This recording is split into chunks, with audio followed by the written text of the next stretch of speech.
हैं चित क्षेत्र की योग की। तो एक तो उषा जी हैं और एक एनके गुप्ता जी हैं और एक जो है मंजू जी हैं। 3 साधकों ने नाम बताए थे। अगर और भी कोई पढ़ना चाहे श्लोक तो हैंड रेस कर सकते हैं ना। नलिनी मैडम ने हैंड रेस किया। तो 4 साधक तो अभी हैं ही, पर्याप्त है। वैसे तो आवश्यकता नहीं है, लेकिन पढ़ना चाहे तो हम ले सकते हैं। तो सबसे पहले मैं मंजू मैडम को निवेदन करूंगी, वो अगर हैं तो वीडियो ऑन करें।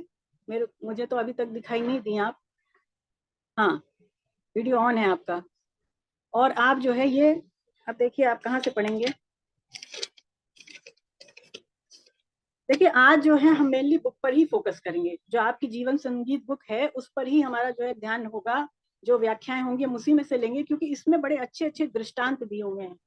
हर श्लोक को समझने के लिए इसमें बहुत अच्छे प्रसंग हैं, दृष्टांत हैं। इस कारण से हम इसकी ही जो व्याख्या है मेनली उसी पर फोकस करेंगे आज, है ना। जो भी श्लोक भगवान बोल रहे हैं। तो मंजू जी आप जो है पढ़ें। हरे कृष्णा आपको मैम। 17वां श्लोक आप दी थी नहीं अभी तक आपने मुझे। हरे हरे कृष्णा मोबाइल कृष्णा। में, हाँ अब दिख गई आप। हरे कृष्णा हरे कृष्णा। हरे कृष्णा मैम। बहुत हरे बहुत कृष्ण। नाम। हरे कृष्णा हरे कृष्णा। पढ़िए। ज्योतिषमपि तज्ज्योति तज्ज्योतिस्तमसः परम उच्यते ज्ञानम ज्ञेयम ज्ञान गम्यम हृदय सर्वस्य विष्ठितम। हे वे संपूर्ण परमात्मा ज्योतिषियों की भी ज्योति और अज्ञान से अत्यंत परे कहे गए हैं। वे ज्ञान स्वरूप जानने योग्य, ज्ञान से प्राप्त करने योग्य और सबके हृदय में विराजमान हैं। हरे कृष्णा मैम। हरे कृष्णा हरे कृष्णा। देखिए समझते हैं इसको। भगवान कह रहे हैं कि वे परमात्मा संपूर्ण ज्योतियों के भी ज्योति और अज्ञान से अत्यंत परे हैं। अज्ञान से अत्यंत परे हैं, है ना। तो पहली चीज भगवान अपने आप को ज्योति कह रहे हैं। तो ज्योति का क्या अर्थ है। हम सामान्यतः ज्योति का जो अर्थ समझते हैं वो समझते हैं लाइट, है ना, प्रकाश। लेकिन यहाँ पर जो ज्योति का अर्थ है वो है ज्ञान। ज्ञान रूपी जो प्रकाश है ना, वैसा प्रकाश नहीं। ज्ञान रूपी जो प्रकाश है वो भगवान कह रहे हैं कि वो मैं स्वयं हूँ। यहाँ पर इसकी परिभाषा यही है कि जिससे हमें ज्ञान मिलता है या जिससे हमें प्रकाश मिलता है उसी का नाम ज्योति है। देखिए जो सारी चीजें हैं संसार में, या अथवा जो संसार भी है, इसकी ज्योति क्या माने गए हैं। इसकी ज्योति देखिए सूर्य से है। अगर सूर्य नहीं हो तो सब तरफ क्या हो जाएगा, अंधेरा हो जाएगा। तो संसार की ज्योति या संसार की वस्तुओं की जो ज्योति है वो क्या है, सूर्य है। और जो रात में ज्योति होती है वो किससे होती है, चंद्रमा से होती है ना। तो यही बताया है कि संसारिक चीजें, जो भौतिक चीजें हैं, उनकी ज्योति तो सूर्य, चंद्रमा और तारे, विद्युत आदि हैं। लेकिन हमने गीता में ये देखा, हमने पहले ये देखी थी कि मतलब कैसे ये क्रम चलता है कि जैसे विषय हैं तो विषयों की जो ज्योति है वो क्या है, इंद्रियां हैं, है ना। विषयों को जानने वाला कौन है, इंद्रियां हैं। और इंद्रियों को जानने वाला अथवा इंद्रियों की जो ज्योति वो कौन है, वो मन है। और मन को कौन जानता है, मन की ज्योति क्या बुद्धि। है, मन की बुद्धि। ज्योति बुद्धि है। तो एक बुद्धि में हम कर्तव्य कर्तव्य सत असत्य इन चीजों का यदि ज्ञान ले भी लें, बुद्धि में बात आ भी जाए कि ये सत्य है, ये असत्य है, ये कर्तव्य है, ये अकर्तव्य है, लेकिन यदि उस बात को हम अपने अंदर ना बिठाएं, मतलब बुद्धि में उस चीज को धारण ना करें, जिसको धृति हमने समझा था, तो यदि उस चीज को हम धारण नहीं करते हैं तो फिर वो ज्ञान किसी काम का है नहीं। यानी केवल हमने वाचिक ज्ञान ले लिया और उसको हमने भीतर नहीं लाया, अपने अंदर उसको जो है नहीं धारण किया, तो वो ज्ञान जो है वो ज्ञान होते हुए भी कुछ काम का है नहीं, है ना। तो बुद्धि में जो है हर चीज को हम जो सुन रहे हैं वो उसको बिठाएं, उसको बिठाएं अर्थात उसको धारण करें, तभी वो ज्ञान जो है हमारा काम में आएगा। अब देखिए बुद्धि की जो ज्योति है वो कौन है, बुद्धि की भी अहम। ज्योति स्वयं हम है। हाँ, हम स्वयं, बुद्धि की ज्योति स्वयं, है ना। और हमारी ज्योति कौन है, स्वयं की भी जो परमात्मा। ज्योति है जो परमात्मा, भगवान। स्वयं की भी ज्योति जो परमात्मा है। और परमात्मा स्वयं प्रकाशित है। परमात्मा को कोई भी प्रकाशित नहीं कर सकता, क्योंकि वो अपने आप से अपने आप में प्रकाशित है ना। तो इसका क्रम क्या हुआ, यानी कि परमात्मा का जो प्रकाश है वो हमारे में आ रहा है, हमारा ही जो प्रकाश है वो बुद्धि में आ रहा है, बुद्धि का प्रकाश मन में आ रहा है, और मन का प्रकाश भी इंद्रियों में, और इंद्रियों का विषयों में आ रहा है। इस तरह से जो मूल में सबको प्रकाश मिल रहा है वो किससे मिल रहा है? परमात्मा से, है ना। परमात्मा ही उसकी बेस है, परमात्मा से ही हमको ज्ञान अथवा प्रकाश मिल रहा है। और परमात्मा ज्योतियों के भी ज्योति, जैसे भगवान कह रहे हैं, और प्रकाशों के भी वो प्रकाश हैं, है ना।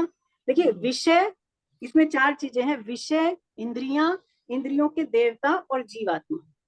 विषय, इंद्रियां, इंद्रियों के देवता और जीवात्मा, इनको जो प्रकाशित करने वाला है, अथवा ये कह लें कि इनको जो चेतनता देने वाले हैं, वो केवल और केवल भगवान हैं। यानी ऐसा भी कह सकते हैं कि विषयों को जो प्रकाश मिल रहा है वो इंद्रियों से मिल रहा है, इंद्रियों को जो प्रकाश वो मिल रहा है वो इंद्रियों के देवताओं से मिल रहा है। हर एक इंद्रिय के देखिए अपने अपने देवता हैं, है ना। जैसे नेत्रों के अधिष्ठात्र देवता अलग हैं, जीवा के अलग हैं, तो ऐसे हर एक इंद्रिय के देवता अलग अलग माने गए। तो इंद्रियों को जो प्रकाश मिल रहा है वो इंद्रियों के देवताओं से मिल रहा है, और इंद्रियों के देवताओं को मिल रहा है किससे? कि स्वयं के द्वारा, है ना। जीवात्मा के द्वारा उसको प्रकाश इंद्रियों के देवताओं को मिल रहा है। और जीवात्मा को प्रकाश किससे मिल रहा है? भगवान से मिल रहा है। उसी भगवान को हम कई नामों से कहते हैं, जैसे कि ब्रह्म कहते हैं, अथवा भगवान राम कहें, कृष्ण कहें, वो बात एक ही है। यहाँ पर मानस की चौपाई दी है, इसको भी पढ़ लेते हैं, अच्छी है चौपाई।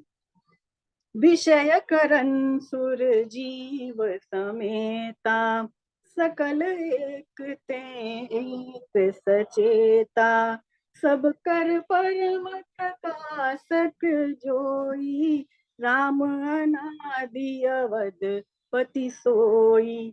मतलब भगवान श्री राम ही जो है सबको वो चेतनता देने वाले और वो सबके प्रकाशक हैं। एक प्रसंग है कि इसको जो है हम कैसे समझें। क्या हुआ कि भगवान राम जब वन में चले जाते हैं, आवाज आ रही है आप सबको? हाँ, तो वीडियो ऑन करें, साधक, है ना, क्योंकि ऐसे पढ़ाने में देखिए कोई जो है आनंद नहीं है। हाँ, तो देखिए एक बार क्या हुआ कि राम जी जब वनवास चले जाते हैं तो राजा दशरथ वो जो है अपने दूतों को भेजते हैं कि जाकर के राम जी का कुशल पूछ करके आओ कि भगवान राम कैसे हैं, है ना। तो दूत जाते हैं, वहां से जब वापस आते हैं तो उनसे राजा दशरथ ये पूछते हैं कि भगवान राम को तुमने देखा क्या? इन्हीं आंखों से देखा या तुमने उनको पहचाना? तो कैसे पहचाना? ऐसे वो राजा दशरथ अपने दूतों से प्रश्न करते हैं। तो दूत फिर देखिए कितनी अच्छी जो है वो उसका उत्तर देते हैं। वो क्या कहते हैं कि भला भगवान राम को भी क्या कोई नहीं पहचान सकता? वो जो सबको चेतनता देने वाले हैं, सबके अंदर जो बैठे हुए हैं, उन भगवान राम को हम कैसे नहीं पहचानते, है ना। भगवान राम जो है वो हम सबके अंदर कैसे बैठे हैं? अंतर्यामी रूप से, है ना, हमारे हृदय में ही परमात्मा है। तो वो परमात्मा सब ज्योतियों के भी ज्योति हैं, और जिनके प्रकाश से चंद्रमा की जो किरणें हैं वो भी मलिन हो जाती हैं, या सूर्य जो है उसकी भी किरणें शीतल हो जाती हैं। भला उन राम भगवान को हम कैसे नहीं पहचानते? उनको पहचानना तो बड़ा ही जो है एक तरह से सरल है। भला क्या सूर्य को हाथ में दीपक लेकर के देखा जा सकता है? बताइए, ऐसे वो दूत कहते हैं। तो ऐसे जो श्री राम हैं, जो कि सबको प्रकाशित करते हैं, सबके अंदर विराजमान हैं और सबको वो चेतनता प्रदान करते हैं। फिर यहाँ भगवान कह रहे हैं इस श्लोक में कि वो अज्ञान से अत्यंत परे हैं, अज्ञान से अत्यंत परे हैं। देखिए भगवान अज्ञान नहीं जानते, अज्ञान से वो निर्लिप्त है ना। जैसे हमने देखा था ना कि जल में कमल का पत्ता जो होता है वो जल से निर्लिप्त रहता है। आप उसके ऊपर जल रखिए, जल टिकेगा नहीं, वो उसमें से बह जाएगा। तो ऐसे ही जो भगवान है वो अज्ञान से परे हैं, अज्ञान से वो निर्लिप्त है। जैसे कि सूर्य में कभी अंधेरा नहीं आ सकता, ऐसे ही इसमें कहा है कि परमात्मा में कभी भी जो है अज्ञान नहीं आ सकता। फिर यहाँ पर भगवान कह रहे हैं कि वो ज्ञान स्वरूप है। ज्ञान स्वरूप को इसको संस्कृत में कहा है कि ज्ञान ज्ञेयम, है ना। ज्ञान स्वरूप मतलब ज्ञानम। तो ज्ञानम क्यों कहा? कि वो ज्ञान के स्वरूप ही है, अर्थात परमात्मा से ही हमें ज्ञान मिलता है, परमात्मा ज्ञान स्वरूप है। जानने योग भी वही है, जानने योग मतलब ज्ञेयम, अर्थात परमात्मा को ही जानना चाहिए। वास्तविक जो ज्ञान है वो परमात्मा का ही ज्ञान कहलाता है, और परमात्मा को जानने से ही हमारा कल्याण भी होता है। तो एक केवल परमात्मा ही है जो जानने योग्य है। बाकी सारी जानकारी अथवा बाकी सारा जो ज्ञान हम लेते हैं वो यहीं पर काम आने वाला है, पर ये जो ज्ञान है परमात्मा का, ये हमारा सदैव काम आने वाला ज्ञान है। ज्ञान को ज्ञान से प्राप्त करने योग्य भगवान कह रहे हैं कि वो परमात्मा ज्ञान से प्राप्त करने योग्य है।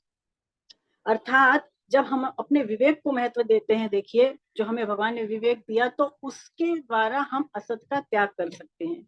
यानी जो भी हमारा शरीर है अथवा जो संसार है, उसको हम ये मान सकते हैं कि वास्तव में इनके मूल में भी परमात्मा ही है। असत का त्याग जब हो जाता है तो फिर उस परमात्मा को हम निर्गुण निराकार रूप से जान भी सकते हैं, समझ भी सकते हैं। फिर यहाँ पर कह रहे हैं भगवान कि वो सबके हृदय में विराजमान है। देखिए परमात्मा वैसे तो सब जगह है, हमने गीता में बार बार ये बात समझी कि परमात्मा सब जगह परिपूर्ण है, सब देश काल व्यक्ति वस्तु में परमात्मा है। लेकिन परमात्मा जैसे स्वयं कह रहे हैं वो केवल हृदय में ही विशेष रूप से मिलते हैं। जैसे हमने पहले भी उदाहरण देखा था कि पृथ्वी के नीचे हर तरफ जल ही जल है ना, लेकिन वो जल मिलता कहाँ है? वो जल केवल हमें कुएं में अथवा वो नल के नीचे ही मिलता है। तो ऐसे ही जो परमात्मा है वो है तो परिपूर्ण सब जगह, ऐसी कोई जगह नहीं है जहां पर भगवान नहीं है। लेकिन वो इस विशेषता, जैसे भगवान कह रहे हैं कि वो हृदय में मिलते हैं, अर्थात उनका अनुभव करना है तो स्वयं में ही हम कर सकते हैं, ऐसी इसकी परिभाषा। हरे कृष्णा। हाँ तो मंजू जी आप अब 18वां श्लोक पढ़ें। हरे कृष्णा। आप सबको आवाज आ रही है मेरी?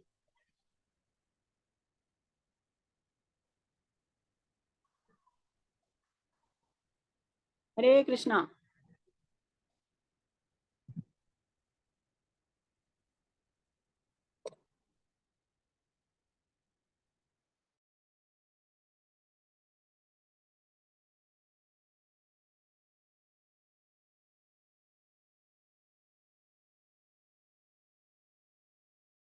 इसके अलावा किसी साधक की मेरे को मतलब मेरे को लगता है नेटवर्क की तरफ से कोई इश्यू है, क्योंकि ना कुछ तो है गड़बड़। हाँ तो मंजू जी अपने आप को अनम्यूट करें और आप ये श्लोक पढ़ें 18वां।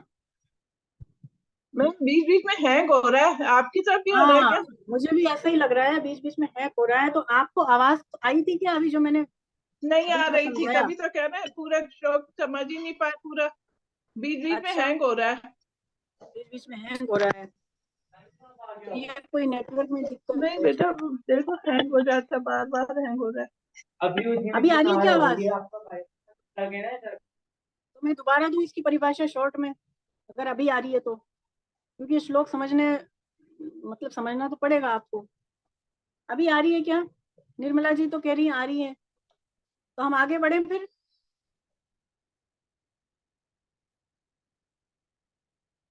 क्योंकि ना नेटवर्क में कुछ दिक्कत तो है, बार बार फोन में आवाज आ रही है और जा रही है। तो अगर आवाज आ रही है तो मैं आगे बढ़ूं।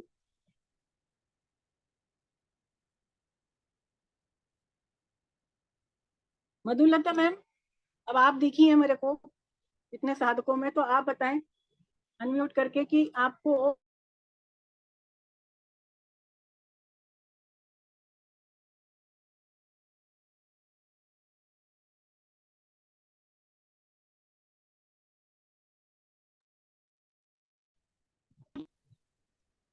आप एक बार ये कर सकते हैं कि आप दोबारा से लॉगिन करें, या तो फिर अपने रुकें थोड़ा सा, जब तक नेटवर्क थोड़ा सही हो जाए।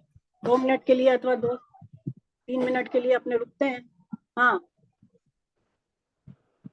एनके गुप्ता सर आप बताएं। बड़ी ऐसे मतलब पढ़ाने में भी बड़ा जो है अजीब सा लगता है, अगर साधक जो है सारे उनकी स्क्रीन पे कोई मतलब मुझे दिखाई ना दे कोई भी, तो ऐसे पढ़ाने में भी बड़ा जो है। हाँ बताइए, अब दिखे आप सब? हाँ अब आ रही है सर आवाज? म्यूट है आप? हाँ, अब आ रही है ना? तो पहले वाला श्लोक समझे आप, मतलब जो मैंने बताया आपको सुनाई दिया था क्या? वो दिया था। गुप्ता जल सर। हाँ मधुलता मैम दिया था। हाँ तो सुनाई आगे दे। बढ़े। हाँ हाँ ठीक है फिर चलिए। तो अब जो है पढ़िए आप आगे मंजू जी 18वां श्लोक। हरे कृष्णा। मंजू शंकर मैडम, या तो मैं ही पढ़ देती हूँ, आज कुछ दिक्कत है। है ना? पढ़ दूं मैं? जी आप जी। इति क्षेत्रं तथा ज्ञानं ज्ञेयं चोक्तं समासतः मद्भक्त एतद्विज्ञाय मद्भावायोपपद्यते। इस प्रकार क्षेत्र, ज्ञान और ज्ञेय को संक्षेप से समासतः कहा गया है। मेरा भक्त इसको तत्व से जानकर मेरे भाव को प्राप्त हो जाता है। यहाँ पर भगवान कह रहे हैं कि ये जो मैंने अभी क्षेत्र के बारे में, ज्ञान के बारे में और ज्ञेय के बारे में तुम्हें समझाया अर्जुन, ये मैंने केवल संक्षेप में समझाया। क्योंकि देखिए परमात्मा क्या है, परमात्मा अनंत है और हम ऐसा सुने भी हैं कि हरि अनंत हरि कथा अनंता। तो भगवान क्योंकि असीम है, अनंत है, तो कोई भी उनका पूरी तरह से वर्णन नहीं कर सकता। भगवान को केवल भगवान ही जान सकते हैं और भगवान के बारे में भी भगवान ही बता सकते हैं, दूसरा किसी के बस की बात तो है ही नहीं। शिव महिमा स्त्रोत है ना, एक शिव महिमा स्त्रोत में एक स्त्रोत है कि उसमें ये लिखा है कि यदि हम सारे समुद्र के पानी में बड़े बड़े काले काले पत्थरों को डाल दे, पहाड़ों को डाल करके अगर हम उनकी स्याही बना लें और जितने कल्प वृक्ष हैं इस संसार में, उसके पेड़ों की शाखाओं को अगर हम लेखनी बना लें और इस सारी की सारी पृथ्वी को यदि हम कागज भी बना लें और स्वयं ज्ञान स्वरूप जो सरस्वती जी हैं वो यदि स्वयं भी दिन रात प्रभु के गुणों का बखान करें तो भी प्रभु का गुणों का बखान नहीं किया जा सकता। बताइए, स्वयं सरस्वती जी भी अगर भगवान की महिमा का, उनके गुणों का बखान करें तो इसमें ऐसा लिखा है कि वो भी नहीं कर सकते। तो हम जैसों की तो सामर्थ्य ही क्या है। क्योंकि देखिए भगवान जो है वो जानने का विषय है ही नहीं। गीता में हमने पहले ही जान लिया कि भगवान जानने का नहीं प्रत्युत मानने का विषय। और हरि को जो जितना भगवान जनाना चाहे भक्त को, उतना ही भक्त उनको जान सकता है ना। यहाँ पर भगवान कह रहे हैं मेरा भक्त इसको तत्व से जान करके मेरे ही भाव को प्राप्त हो जाता है। इस तत्व को जान करके मतलब यह है कि निर्गुण निराकार रूप से परमात्मा सब जगह व्याप्त है। ये तत्व यानी एक परमात्मा ही की सत्ता है और जिस किसी चीज की सत्ता है नहीं, ना तो संसार की सत्ता है ना ही हमारी सत्ता है, सत्ता केवल भगवान की है। इस तत्व को जो जान जाता है तो वो जो है वो भी उतना ही जितना भगवान उसको सामर्थ्य दें। मद भाव, मुझ परमात्मा की सत्ता, इसको संस्कृत में मद भाव कहा है। देखिए यहाँ पर ऐसे कहा है मेरे भाव को प्राप्त हो जाता है। मेरे भाव को प्राप्त हो जाना दो अर्थ में दिया हुआ है, एक तो भक्ति के अर्थ में और एक इसको दिया हुआ है ज्ञान के अर्थ में। भक्ति के अर्थ में अगर इसको देखें तो भक्त जो है जब परमात्मा की उपासना करता है, जिस भी रूप में उसने परमात्मा का पूजन किया है या जिस भी रूप में उसने परमात्मा को का ध्यान किया है, तो वो उसी स्वरूप को प्राप्त हो जाता है। यानी मान लीजिए आप कृष्ण की उपासना कर रहे हैं तो आप कृष्ण को ही प्राप्त कर लेंगे। तो भगवान श्री कृष्ण को भाव रूप से आपने प्राप्त कर लिया है ना। तो सगुण साकार रूप से तो परमात्मा को हम प्राप्त करते हैं और निर्गुण निराकार परमात्मा को ज्ञान योग के द्वारा हम उससे अभिन्न होते हैं। भाव रूप से निर्गुण मतलब जो ज्ञान योग की उपासना में ज्ञान की दृष्टि से तो हम परमात्मा से अभिन्न होते हैं। यानी फिर जब ज्ञान योग के द्वारा आत्मा परमात्मा का अनुभव कर लेती है तो परमात्मा से एक हो जाती है। फिर कोई अलग सत्ता नहीं रह जाती, केवल परमात्मा की ही सत्ता रह जाती है। लेकिन भक्ति में अलग है। भक्ति में होता क्या है कि हम परमात्मा को प्राप्त करते हैं, जिस भी परमात्मा की हमने उपासना की है उसी को हम प्राप्त करते हैं। तो ये दोनों में अंतर है ना, दोनों में ये डिफरेंस है। तो यहाँ पर भक्ति के अर्थ में और एक ज्ञान के अर्थ में इसको समझाया गया है। अब देखिए अब आगे भगवान बता रहे हैं कि जिस क्षेत्र का वर्णन उन्होंने पहले संक्षेप में किया, अब उसी का भगवान विस्तार से वर्णन करने जा रहे हैं। तो भगवान ने 19वें और 20वें श्लोक में इसका विस्तार से वर्णन किया है, तो इसको पढ़ें मंजू जी अथवा नलनी जी, आप पढ़ें। नलनी मैडम, हरे कृष्णा, अनम्यूट करें अपने आप को और आप 19वां 20वां पढ़ें। हरे कृष्णा हरे कृष्णा। प्रकृति और पुरुष दोनों को एक अनादि समझो और विकारों को तथा गुणों को भी प्रकृति से ही उत्पन्न समझो। कार्य और कर्म के द्वारा होने वाली क्रिया को उत्पन्न करने में प्रकृति हेतु कही जाती है और सुख दुखों के भोक्तापन में पुरुष हेतु कहा जाता है। हरे कृष्णा, बहुत सुंदर, बहुत बढ़िया। तो देखिए, अब भगवान कह रहे हैं कि प्रकृति और पुरुष दोनों ही अनादि है। अनादि क्यों कहा? कि इसका जन्म नहीं होता। अनादि का मतलब वो चीज जो पहले से ही है, जो हमेशा से ही है। ऐसा नहीं है कि प्रकृति और पुरुष जो है वो कहीं से उत्पन्न हुए और किसी दिन पर उत्पन्न हुए अथवा किसी तारीख पर, किसी तिथि पर ये पैदा हुए, ऐसी बात बिल्कुल भी नहीं है। तो इसका मतलब ये है कि ये हमेशा से ही है, इसीलिए इसको अनादि कहा। लेकिन देखिए, फिर भी प्रकृति और पुरुष में अंतर तो है। अंतर क्या है वो भी इसमें समझाया है। देखिए, प्रकृति कैसी है, प्रकृति का क्या स्वरूप है? प्रकृति में तो 3 गुण हैं। कौन कौन से 3 गुण हैं? सतोगुण, रजोगुण और तमोगुण। ऐसे प्रकृति में गुण हैं। प्रकृति जो है वो नित्य क्रियाशील है। प्रकृति कैसी है? क्रियाशील है, इसमें क्रियाएं हो रही हैं। प्रकृति में विकार भी हो रहा है ना। प्रकृति में विकार ऐसे हो रहा है कि उत्पन्न हो रही है, नष्ट हो रही है, बदलाव हो रहा है, तो प्रकृति में विकार भी है। प्रकृति जो है वो नाशवान है, यानी आगे चल के इसका नाश हो जाता है, तो इसलिए प्रकृति जो है उसका स्वरूप तो ये है। लेकिन जो पुरुष है वो कैसा है? पुरुष का स्वरूप नित्य है। पुरुष यानी आत्मा। आत्मा कैसी है? आत्मा सदैव रहने वाली है।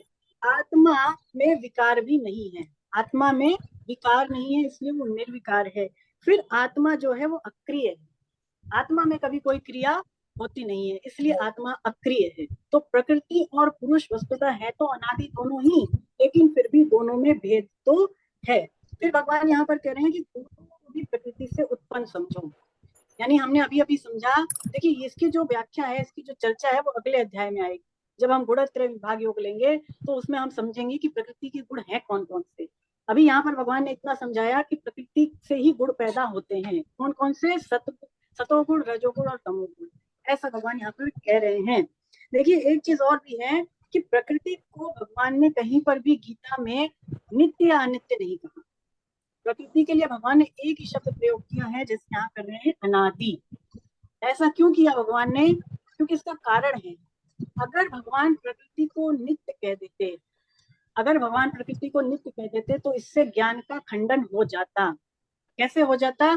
क्योंकि ज्ञान योगी ये मानता है कि प्रकृति की सत्ता है ही नहीं, सत्ता केवल परमात्मा की ही है ना। तो प्रकृति की सत्ता नहीं है तो प्रकृति तो नाशवान हो गई। तो इस कारण से भगवान ने इसको जो है नित्य नहीं कहा, क्योंकि ज्ञान का खंडन हो जाता। इसी तरह से भगवान ने इस प्रकृति को अनित्य भी नहीं कहा। भगवान ने अनित्य क्यों नहीं कहा?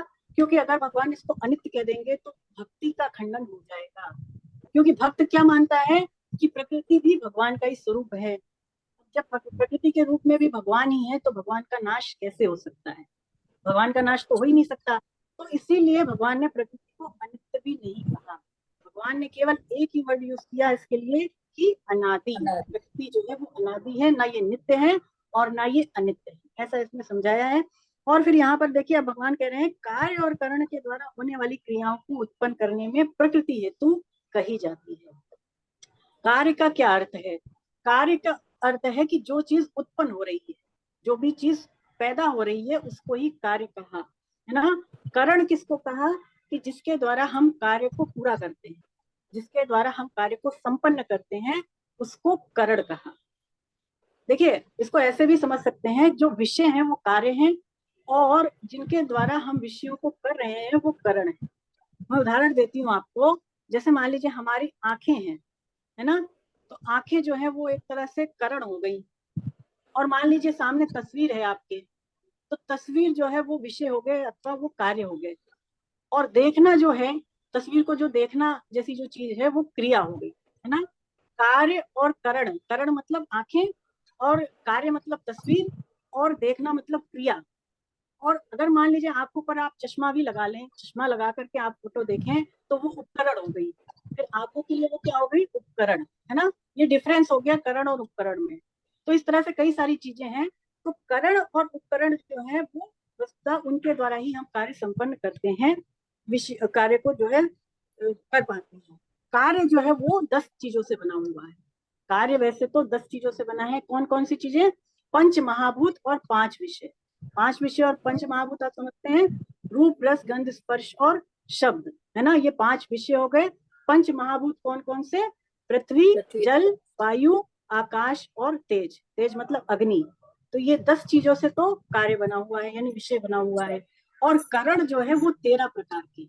करण कितने तरह के हैं इसको आप अंडरलाइन कर लें, इसमें से प्रश्न आते हैं एग्जाम में ना, तो बन सकते हैं प्रश्न। तो करण जो है वो 13 प्रकार के माने गए। क्या क्या करण है? 10 इंद्रियां हो गई, इसके अलावा मन, बुद्धि और अहंकार, है ना, ये 13 प्रकार के यहाँ पर करण बताए गए हैं। जितनी भी क्रियाएं संसार में हो रही हैं करण और कार्य के द्वारा, उसके होने में केवल मूल प्रकृति ही हेतु है। जो कुछ XYZ संसार में हो रहा है करण के द्वारा और कार्य के द्वारा, विषयों के द्वारा, उसमें जो मूल कारण है वो प्रकृति मानी गई है। और जो पुरुष है यानी जो आत्मा है, इसका इससे कोई भी लेना देना है नहीं, कुछ भी इसका इससे संबंध है नहीं। लेकिन पुरुष क्या करता है, यानी आत्मा क्या करती है, वो शरीर के साथ अपना संबंध मान लेती है और फिर वो कर्ता बन जाता है। वो कर्ता बन जाता है, करता है नहीं, लेकिन अब अपने आप को शरीर मान लिया तो वो कार्य का अपने आप को कर्ता मान लेता है। पुरुष और प्रकृति दोनों सर्वथा अलग हैं, यानी आत्मा और शरीर सर्वथा अलग हैं, कभी एक हो नहीं सकते।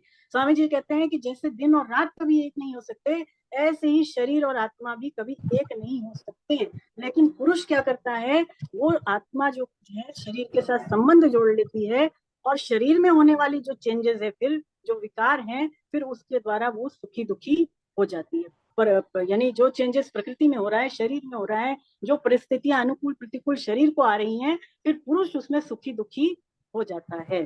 स्वामी जी कहते हैं कि देखिए, भोग इच्छा में तो जड़ की मुख्यता है, यानी भोग की इच्छा किसको हुई, जड़ को हुई, शरीर को हुई।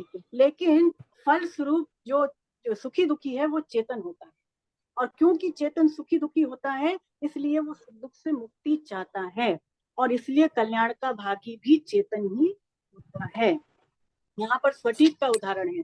स्फटिक आप समझते हैं, तो स्फटिक को देखिए, अगर आप एक रंगीन कपड़े में रखें तो स्फटिक भी उसी तरह से दिखाई देगा। मान लीजिए आप उसको लाल कलर के कपड़े में रखें अथवा उसको किसी नीले कलर के कपड़े में रखें, तो वो स्फटिक भी उसी कलर का दिखाई देने लग जाएगा। उसके पास मान लीजिए आप फूल रखें किसी भी कलर का, तो वो उसी कलर के फूल के कलर का ही दिखाई देने लग जाएगा। तो इसी तरह से हम समझ में कि आत्मा और पुरुष का भी जो संयोग है वो कुछ ऐसा ही है। तो इसमें एक प्रसंग भी दिया है, इसके द्वारा भी इसको समझते हैं। प्रसंग क्या है कि राजा दशरथ एक बार स्वप्न देखते हैं, है ना। वो स्वप्न बड़ा ही भयानक होता है। तो क्या देखते हैं उस स्वप्न में कि राजा दशरथ नहीं, सॉरी, राजा जनक स्वप्न देखते हैं कि स्वप्न में वो ये देखते हैं कि एक जो राजा है दूसरे देश का, उसने हमारे देश पर आक्रमण कर दिया है और हमारे राज्य पर उसने धावा बोल दिया है और हमको बंदी बना लिया है। और वो जो है अब ऐसा घोषणा कर देता है कि कोई भी जो है इन्हें अन्न जल ना दें। अगर कोई इनको यानी राजा जनक को अन्न जल देगा इनकी प्रजा को, तो उसको फांसी दे दी जाएगी, उसको प्राण दंड दे दिया जाएगा।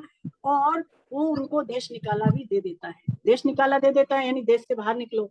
तो अब वो राजा जनक जब देश से बाहर निकलते हैं तो वो चलते चलते दूसरे देश में पहुंच जाते हैं, जिसका की नाम है सदावर्त क्षेत्र। तो सदावर्त क्षेत्र में जब राजा जनक पहुंचते हैं तो वहां देखते हैं कि एक जो है लंगर लगा हुआ है, वहां पर खिचड़ी बांटी जा रही है। तो वो भी उस लाइन में लग जाते हैं कि मुझे भी खिचड़ी मिल जाए। और जैसे ही राजा जनक का नंबर आता है खिचड़ी की लाइन में, वो ये देखते हैं सपने में कि वो खिचड़ी वहां तक पहुंचते पहुंचते खत्म हो गई। रसोईया होता है वहां पर, उसको बड़ी दया आती है राजा जनक पर, और वो उसको जो खुरचन होता है खिचड़ी की खुरचन जो नीचे लगी होती है वो दे देता है। अब राजा दशरथ जनक जैसे ही खुरचन खाने के लिए जाते हैं, एक चील आता है तभी, और वो उनकी खुरचन भी उड़ा करके ले जाता है। दुख के मारे राजा जनक जो है चिल्ला पड़ते हैं और उनकी आंख जो है उगती जाती है। बड़ा ही भयंकर सपना था। तो वो अपनी प्रजा से पूछते हैं, विद्वानों से पूछते हैं, पंडितों से पूछते हैं, भाई ये जो मैंने देखा ये सच था सपने में, या अभी जो मैं हूँ वो सच है? कोई भी इसका उत्तर नहीं दे पाते। देखिए, फिर अष्टावक्र जी आते हैं वहां पर। अष्टावक्र जी से राजा यही प्रश्न करते हैं कि राजन ये सच, महाराज ये सच या वो सच? तो अष्टावक्र जी कहते हैं कि राजन ना ये सच और ना वो सच। सच तो ये है कि जो तुमने देखा वो दृश्य है और तुम वास्तव में दृष्टा हो, तुम जो हो वो पुरुष हो, यही सच है, बाकी सब जो है वो माया ही है। ऐसा अष्टावक्र जी उनको बताते हैं। यानी कि अगर तुम्हें अपने आप को जानना है, संसार को जानना है, तो तुम्हें इस संसार में एक दासी की भांति रहना पड़ेगा। दासी क्या करती है कि राजा के बच्चे को संभालती है, उसको खिलाती पिलाती है, दूध भी पिलाती है, लेकिन उससे अपना संबंध नहीं मानती, बच्चे से संबंध नहीं मानती। तो ऐसे ही यदि हम शरीर संसार को समझ अपना मानते रहेंगे, इससे सुख लेने की इच्छा रखेंगे अथवा इससे हम अपना जो है स्वार्थ पूर्ति करना चाहेंगे, तो हम भी इसको नहीं समझ पाएंगे और हम सर्वथा दुखी ही रहेंगे ना। तो इसलिए जो है बहुत ज्यादा जरूरी है कि हम जो है इसमें जो है अनासक्त रहें, है ना, इससे संबंध नहीं माने। अब देखिए आगे जो है जो श्लोक आया है, इसमें भगवान ने इस सारे ही अध्याय का सार बताया है कि हमारे बंधन का जो मूल कारण है वो इसी श्लोक में यानी 21वें श्लोक में छुपा हुआ है। इसका जो मूल कारण है वो एक ही है, असंग का संग कर लेना या सत से विमुख हो जाना। दोनों एक ही बात है कि सत से विमुख होना और असत के सम्मुख हो जाना, दोनों एक ही बात है। तो इसको पढ़ें नलिनी जी। हरे कृष्णा। हरे प्रकृति में स्थित पुरुष जीव मृत्यु का संग। आवाज आ रही है आपको? आपकी आवाज नहीं आ रही मुझे। हाँ, अपने आप को अनम्यूट करें। हरे कृष्णा मैम। हरे कृष्ण आप मैम। पढ़िए। प्रकृति में स्थित पुरुष जीव की प्रकृति जन्य गुणों का भोक्ता बनता है और गुणों का संग ही इसके ऊंच नीच योनियों में जन्म लेने का कारण बनता है। हरे कृष्णा। हरे कृष्णा। तो यहाँ पर देखिए भगवान कह रहे हैं कि प्रकृति में स्थित पुरुष ही यानी जीव ही प्रकृति जन्य गुणों का भोक्ता बनता है। प्रकृति का क्या अर्थ है यहाँ पर? आत्मा। और सॉरी, प्रकृति का अर्थ है यहाँ पर शरीर, और जो पुरुष है उसका अर्थ है यहाँ पर आत्मा। तो भगवान ऐसे कह रहे हैं कि आत्मा में जो शरीर स्थित है वही वास्तव में प्रकृति जन्य गुणों का भोक्ता बनता है। स्वामी जी इसके बारे में समझाते हैं कि आत्मा जो है वो शरीर में स्थित है ही नहीं। आत्मा शरीर में स्थित है ही नहीं, शरीर से सर्वथा अलग ही है, लेकिन वो अपने आप को शरीर में स्थित मान लेती है। कैसे मान लेती है? क्योंकि वो शरीर के साथ संबंध जोड़ लेती है। आत्मा ने जब शरीर के साथ संबंध जोड़ लिया तो वो शरीर में स्थित यानी फिर प्रकृति में वो स्थित कहलाती है, और यही माया है। यही माया है, यही सबसे बड़ी भूल है ना। जैसे मैंने पहले बताया कि जड़ और चेतन कभी एक नहीं हो सकते, ऐसे ही जो आत्मा है और जो शरीर है वो कभी एक हो नहीं सकते, लेकिन वो संबंध मान सकता है। अब संबंध मान लेता है, इस कारण से वो सुखी दुखी भी फिर हो जाता है। शरीर में होने वाले जो विकार हैं, शरीर में होने वाले जो अनुकूल प्रतिकूल परिस्थितियां हैं, फिर वो उसमें जो है सुखी दुखी हो जाता है। लेकिन चाहे भले ही आत्मा अपने आप को कर्ता मान ले, लेकिन आत्मा में इससे कोई फर्क पड़ने वाला है नहीं। हम हैं आत्मा ही, लेकिन अगर हम अपने आपको जो है शरीर मान भी ले तो हमारा जो स्वरूप है आत्मा का, उसमें इससे कोई भी फर्क नहीं पड़ने वाला। कैसे? जैसे कि मान लीजिए एक तपते हुए लोहे पर आप धन से चोट करें या किसी भी चीज से चोट करें, तो फिर इससे अग्नि को चोट नहीं पहुंचती। पहुंचती है क्या? हम लोहे को मार रहे हैं तो क्या आग को भी चोट लग रही है? आग को चोट नहीं लगती। इसी तरह से मान लीजिए कि यदि सूर्य का प्रतिबिंब अगर हमें जल में दिखाई दे और हम जल को छुएं, तो जल में तो हलचल होगी, लेकिन क्या सूर्य में हलचल होगी इससे? बताइए। सूर्य में हलचल नहीं होगी, क्योंकि सूर्य का तो केवल प्रतिबिंब ही है जो जल में है ना। उसी तरह से ये पुरुष भी है, भले ही हम इसमें संबंध जोड़े, हम इसमें सुखी दुखी हो जाए, लेकिन आत्मा जो है वो इन सारी चीजों से परे है, वो इन सारी चीजों से जो है वो रहित ही है। यहाँ पर ऐसे बताया कि हम बहुत ज्यादा इसके साथ घनिष्ठ संबंध जोड़ लेते हैं आत्मा के साथ, इसलिए ये झूठ भी हमें सच लगता है। हमने इतना ज्यादा अपने आप को शरीर के साथ आसक्त कर लिया, शरीर के साथ संबंध जोड़ दिया कि ये झूठ भी हमें सच ही लगता है कि हम जो है शरीर नहीं है, हम आत्मा है। ये हम इस बात को मानने को तैयार ही नहीं। अपने स्वरूप का अनुभव नहीं होने के कारण ही हम अपने आप को शरीर और शरीर में स्थित मान लेते हैं।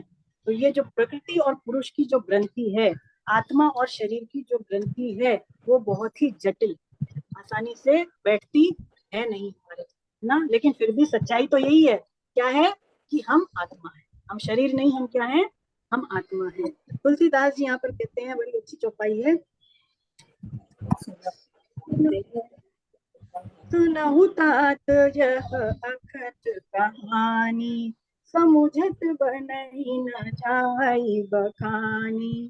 ईश्वर अंश जीव अविनाशी, चेतन अमल सहज सुख राशि। सो माया बस भयहु गोसाई, बध्यो कीर मरकट ही नाई। है ना, यानी हम परमात्मा के अंश हैं, पर हम जो है क्योंकि शरीर मानते हैं, इस कारण से हम सुखी दुखी हो जाते हैं। वस्तुतः हमारे में ये सारे विकार है नहीं। जैसे भगवान सच्चित और आनंद हैं, ऐसे ही हमारा स्वरूप भी सच्चित और आनंद का ही है, लेकिन हम इसको भूल बैठे हैं, हम इसकी विस्मृति कर बैठे हैं, ऐसा वो कहते हैं। चलिए, इसमें एक प्रसंग है, उसको भी समझते हैं कि इसको कैसे हम समझे कि हम शरीर से अलग हैं अथवा क्यों हम दुख पा रहे हैं। क्या होता है कि एक गांव से 10 व्यक्ति, गांव के व्यक्ति, वो एक गांव से दूसरे गांव में जाने के लिए चलते हैं। अब बीच में एक नदी पड़ती है, तो वो लोग सोचते नदी को पार कर लिया जाए, तो 10 के 10 जो ग्रामीण व्यक्ति थे वो नदी को पार करते हैं। अब वो ये सोचते हैं कि हम आपस में गिनती कर लेते हैं कि हम पूरे हैं या नहीं। तो उनमें से जो एक व्यक्ति है वो गिनना शुरू करता है।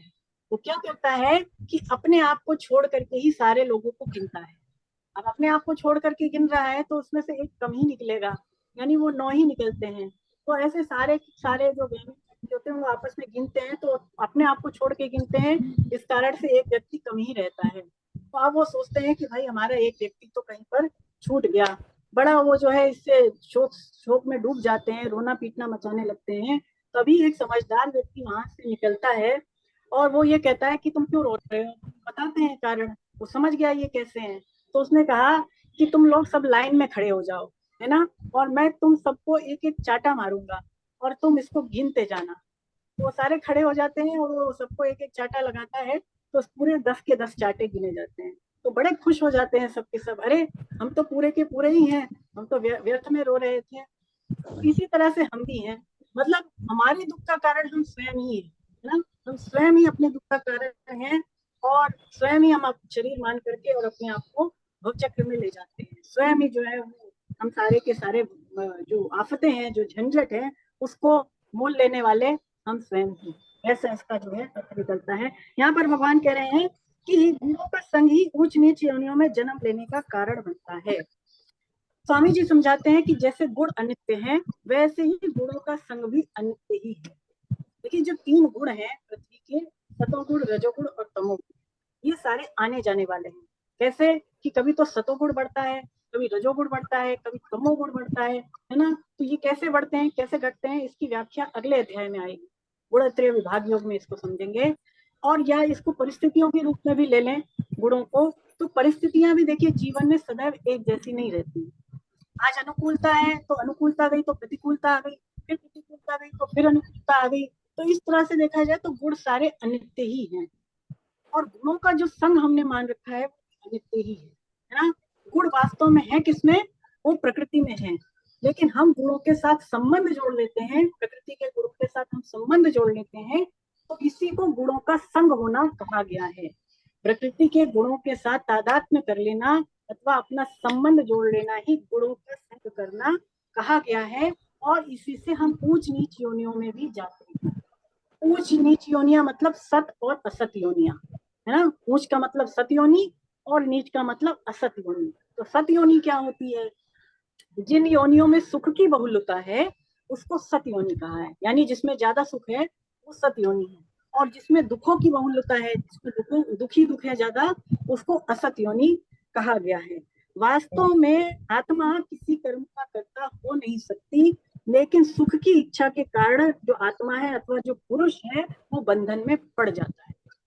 यानी हमारा जो स्वरूप है वो सुख का ही है, मतलब हम आनंद स्वरूप ही हैं, लेकिन हम जो है आत्मा जो है वो क्योंकि शरीर के साथ संबंध जोड़ लेती है, तो इस कारण से वो अपने आप को फिर बंधन में महसूस करती है ना। क्योंकि वो बंधन में कैसे आ गई, क्योंकि सुख की उसने इच्छा की, सुख की इच्छा की तो सुख तो मिला नहीं, लेकिन बंधन जरूर हो गया। यहाँ पर इसको एक तोते और बंदर के दृष्टांत से भी समझाया गया है इस चीज को। देखिए, एक तोता जैसे होता है, तोता लोहे के पिंजरे में यदि कैद है, तो लोहे की पिंजरे की जो नली होती है वो उसको अगर पकड़ ले, पकड़ करके उसको यदि ऊपर उछलना चाहे तो क्या उछल पाएगा बताएं? वो लोहे की नली को पकड़ता तो है, ऊपर जाता भी है, लेकिन फिर उल्टा हो जाता है क्योंकि उड़ तो पाएगा नहीं, और वो नीचे गिर, वो ये सोचता है कि कहीं मैं गिर ना जाऊं, इस तरह से वो नली को पकड़े ही रखता है। क्योंकि अगर वो नली को छोड़ेगा, उसके अंदर ऐसा वहम है कि अगर मैं नली को छोड़ दूंगा तो मैं गिर जाऊंगा, लेकिन क्या वो गिरेगा? उसके पास पंख है, वो उड़ के आराम से ऊपर जा सकता है, लेकिन क्योंकि उसने नली को ही सहारा समझा हुआ है अपनी जान बचाने का, वो नली को पकड़ के ऊपर जाता है, उलट जाता है, और वो इस तरह से अपने आप को सोचता है मैंने बचा लिया। इसी तरह से बंदर बंदर बंदर का ये शायद मैंने पहले बताया है कि नहीं, बंदर क्या करता है कि एक मटकी उसको दिखती है, तो मटकी में मान लीजिए कुछ चने हैं, और मटकी का मुंह इतना ही छोटा है कि उसमें से केवल एक बंदर का हाथ ही बाहर निकल सकता है। अगर वो मुट्ठी बांध लेगा मान लीजिए बंदर, तो वो हाथ बाहर नहीं निकलेगा। अब बंदर क्या करता है कि चने के लोभ में उस मटकी में हाथ दे देता है, और मटकी में हाथ दे दिया, हाथ बाहर निकालने की कोशिश कर रहा है, लेकिन हाथ तो बाहर आएगा नहीं क्योंकि मटकी का मुंह बड़ा ही छोटा है। अगर वो चने को छोड़ दे तब तो आसानी से हाथ बाहर निकाल सकता है, लेकिन क्योंकि उसने हाथ को मटकी में चने को उसने पकड़ा हुआ है, तो हाथ बाहर नहीं निकल सकता। तो उसी तरह से यदि हम भी ये सोचे हैं बंदर की तरह कि हम संसार को पकड़ करके और मुक्त हो जाएं, संसार रूपी जो संसार में जो सुख आनंद और जो चीजें हमें दिख रही हैं उसको भी हम पकड़े रखें, और साथ ही साथ हम भवसागर से भी तर जाएं, तो संभव है नहीं। जने रूपी जो सुखा शक्ति है उसको यदि छोड़ेंगे तब जाकर के मुक्त हो पाएंगे, हम भवसागर को कर पाएंगे। इसको इस तरह से भी समझ सकते हैं। देखिए यहाँ पर एक प्रसंग उद्धव जी का भी है। उद्धव गीता में भगवान श्री कृष्ण उद्धव जी को कहते हैं कि एकमात्र गुणों से रहित होने का जो उपाय है वो सत्संग है। उद्धव जी से भगवान श्री कृष्ण उद्धव गीता में कहते हैं कि गुणों के संग से रहित होने का जो एकमात्र उपाय है वो सत्संग है। भगवान क्या कहते हैं कि प्यारे उद्धव, मेरा ऐसा निश्चय है कि सत्संग और भक्ति योग, इन दोनों के अतिरिक्त संसार सागर से पार होने का कोई उपाय है ही नहीं। श्रीमद् भागवतम में भी ऐसा है। सत्संग के प्रभाव से ही व्याध, गणिका, गज, अजामिल, विभीषण, निषादराज, गीध, शबरी, सुग्रीव और ना जाने कितने ही पशु पक्षी और जो नीच जाति के लोग हैं वो भी मुक्त हो गए। इतना ही नहीं, जिन गोपियों ने काम भाव से मेरा संग किया वे भी सब निष्काम हो गई। उन्होंने न तो वेदों का अध्ययन किया, ना ही विधि पूर्वक महापुरुषों की कोई उपासना की, कोई तपस्या भी उन्होंने नहीं की। देखिए जो गोपियां थी वो ऐसी थी, वो पढ़ी लिखी नहीं थी, ना तो उन्होंने कोई शास्त्रों का ज्ञान लिया, ना ही उन्होंने कोई गीता का ज्ञान था, ना वेदों का ज्ञान था, लेकिन केवल भगवान के प्रति प्रेम था, भगवान में उनकी आसक्ति थी, भगवान के प्रति भक्ति थी। इस कारण से वो बिना कुछ जाने समझे ही मुक्त हो गई ना। सत्संग का यही प्रभाव है, भगवान के संग का, भगवान के प्रेम का कुछ ऐसा ही प्रभाव है। तो देखिए अब जो है भगवान आगे ये बता रहे हैं कि मूल समस्या हमारी जो है वो एक ही है कि हमने प्रकृति के साथ अपना संबंध मान लिया। प्रकृति के साथ यदि संबंध मान लेंगे तो हमारे कितने ही स्वरूप हो जाते हैं, यानी पुरुष के, यानी आत्मा के फिर कई स्वरूप हो जाते हैं, और उनका क्या स्वरूप होता है, उसके जानने का क्या फल होता है, ये भगवान अब आगे 22वें और 23वें श्लोक में बता रहे हैं, है ना। तो अब नलिनी जी आप रुक जाएं, और मैं अब उषा गुप्ता जी को निवेदन करूंगी, अगर वो है तो अपने आप को अनम्यूट करें और पढ़ें। हरे कृष्णा। उषा गुप्ता जी, आप तो मुझे दिख नहीं रही, आपका वीडियो अगर ऑन है तो, अरे हाँ अब देखिए, आप अनम्यूट करिए अपने आप को। हाँ, पढ़िए। आवाज आ रही मैम? आ रही है। अच्छा, हरे कृष्णा। हरे कृष्णा। यह पुरुष शरीर के साथ संबंध रखने से उपदृष्टा, उसके साथ मिलकर सम्मति अनुमति देने से अनुमंता, अपने को उसका भरण पोषण करने वाला मानने से भरता, उसके संग से सुख दुख भोगने से भोगता, और अपने को उसका स्वामी मानने से महेश्वर बन सकता है। परंतु स्वरूप से यह पुरुष इस नाम से कहा जाता है। यह इस देह में रहता हुआ भी देह से पर अर्थात संबंध रहित ही है। इस प्रकार पुरुष को और गुणों से रहित प्रकृति को जो मनुष्य अलग अलग जानता है, वह सब तरह का बर्ताव करता हुआ फिर जन्म नहीं लेता। हरे कृष्णा। हरे कृष्णा हरे कृष्णा। तो देखिए पुरुष का मतलब यहाँ पर भी आत्मा ही है ना। तो आत्मा जो है वो केवल शरीर तक सीमित नहीं है। यहाँ पर ऐसी व्याख्या है कि आत्मा केवल हम शरीर को ही शरीर को हम आत्मा मान लेते हैं, ऐसी बात नहीं है। आत्मा सर्वव्यापक है, यानी सब जगह वो व्याप्त है। आत्मा का जो आत्मा रूपी जो तत्व है वो निर्लिप्त है ना, सब चीजों से वो निर्लिप्त है, ऐसा इसमें बताया है। ये जो है प्रकृति के कार्य शरीर के साथ जब संबंध जोड़ लेती है तो फिर इसीलिए वो अलग अलग नामों से कही जाती है। आत्मा जब शरीर के साथ संबंध मान लेती है तो फिर वो अलग अलग नामों से कही जाती है। जैसे भगवान इसमें बता रहे हैं कि ये शरीर के साथ संबंध मानने से उपद्रष्टा, और इसको अनुमति सम्मति देने से ये अनुमंता, भरण पोषण करने वाला, अपने आप को शरीर का भरण पोषण करने वाला मान लेती है, इस कारण से वो भरता, और उसके संग से वो सुखी दुखी हो जाती है, इस कारण से वो भोगता, और अपने आप को शरीर का स्वामी मान लेने से वो महेश्वर भी यानी मालिक भी बन जाती है। लेकिन जो है इतना सब कुछ होने पर भी वो मानती तो है, लेकिन है तो वो इन सबसे निर्लिप्त ही। लेकिन ये सारे जो नाम है यहाँ पर जितने भी नाम भगवान ने लिए वो सारे नाम चेतन के ही है ना। एक आत्मा का ही जो है नाम है, लेकिन अलग अलग संबंध क्योंकि उसने अलग अलग चीजों के साथ मान लिया तो इस कारण से वो अपने आप को अलग अलग उपाधि वाला मानने लग गया। आत्मा ने तरह तरह का संबंध चीजों से माना हुआ है तो फिर वो अलग अलग नामों से कही जाती है। उदाहरण के लिए जैसे एक ही पुरुष है, मान लीजिए वो पुरुष यदि अपने आप को किसी का बेटा समझ रहा है तो वो उसके लिए जो संबंध है वो पिता और पुत्र का हो गया।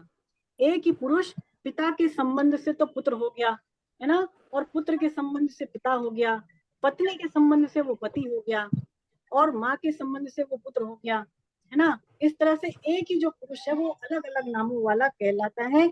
ऐसे ही आत्मा है तो एक ही, लेकिन अलग अलग चीजों के साथ वो संबंध जोड़ लेती है, अलग अलग तत्वों के साथ, तो फिर वो अलग अलग उपाधि वाला अपने आप को मान लेती है। लेकिन भले ही वो उसको मान ले, लेकिन सच्चाई तो यही है, जैसे भगवान कह रहे हैं कि देह में रहता हुआ भी वो देह से सर्वथा संबंध रहित ही है। भले ही हम अपने आप को शरीर मान ले, लेकिन आत्मा है तो शरीर से अलग ही ना। तो ये जो सच्चाई है वो कभी भी मिट नहीं सकती। इसको हम कैसे समझे? प्रकृति और पुरुष का जो संबंध है वो मिथ्या है यानी झूठा है। इसको समझने के लिए यहाँ पर एक दृष्टांत फिर से दिया हुआ है, उस दृष्टांत को भी समझते हैं। क्या होता है कि एक ऊंट का व्यापारी होता है, ऊंट मतलब ऊंट का व्यापार करने वाला, कारोबार करने वाला। तो एक बार वो अपने गांव से दूसरे गांव में जाने के लिए चलता है।